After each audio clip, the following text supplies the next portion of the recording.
spot the differences. Here, goggles are gone. Here, your apron is on. Here, you need closed-toed shoes. Make sure that your goggles cover your face, not your forehead. It's important to protect your clothes by wearing an apron as well. Wearing shoes with closed toes is a must.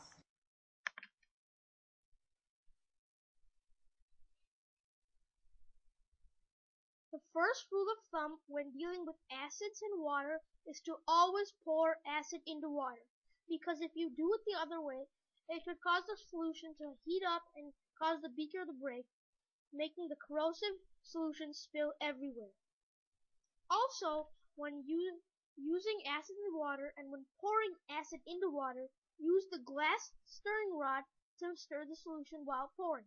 Once done with the glass stirring rod, use the water from the sink to clean it up. Also, once you're done with the acid solution, you will probably pour the solution down the sink. But sometimes this solution can be highly corrosive and your teacher might instruct you to pour it or dispose of it elsewhere.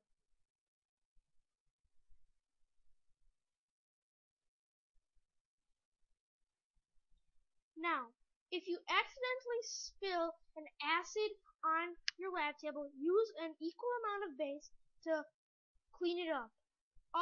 Once pouring the equal amount of the base, use a glass stirring rod to mix it up until the solution stops to fizz.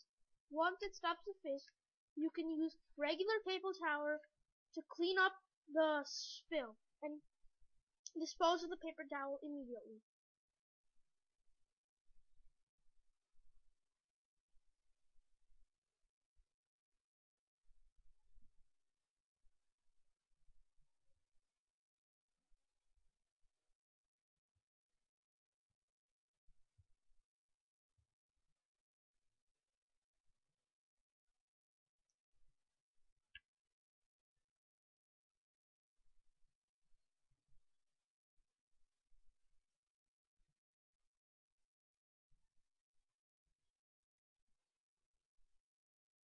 Now, when dealing with the base, when you spill it, you have to use an equal amount of acid to neutralize the base.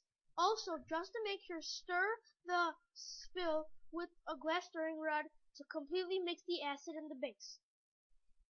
Once you think it's been neutralized, use a paper towel to clean up the spill on your lab table.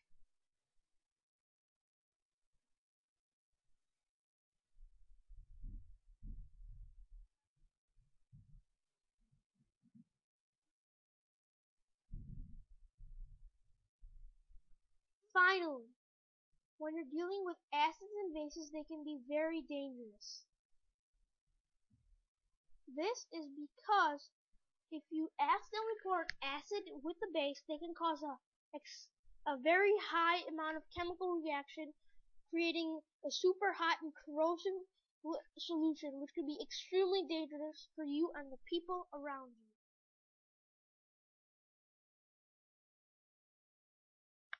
Once plugging in the rubber tube of the Bunsen burner into the gas valve, light your match. Once lighting the match, take the match and put it over the Bunsen burner, then slowly turn on the gas. Once the flame is lit, blow out your match. Once getting a stable flame, use the air chamber on the bottom of the Bunsen burner to create an inner blue cone to preserve time. Now remember, if ever you light your match and turn on the gas and the gas does not light, immediately shut off the gas so that the flammable gas does not accumulate around you. Also, once you're done using matches, always remember to put it in the used match container.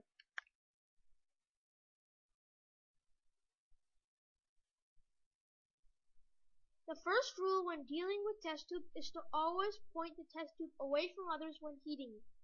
As you can see, the test tube is pointed away from anyone on the lab table.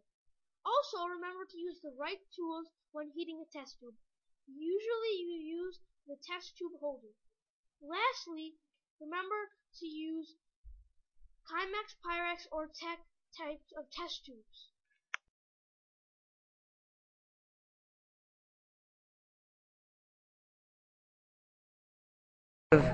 Glass, we have to walk around everyone so you don't like drop it on them or anything. Broken glass is bad. And then we have this broken glass container where you're supposed to put broken glass in. Okay, you throw it down into there. The Fisher bag. That keeps it safe from any.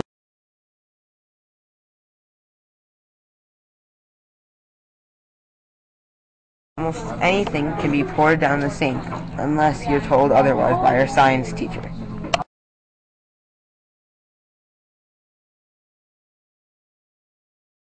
There are many other things that you have to dispose of in a special way. Matches you have to blow out with your mouth and then put in the used matches container.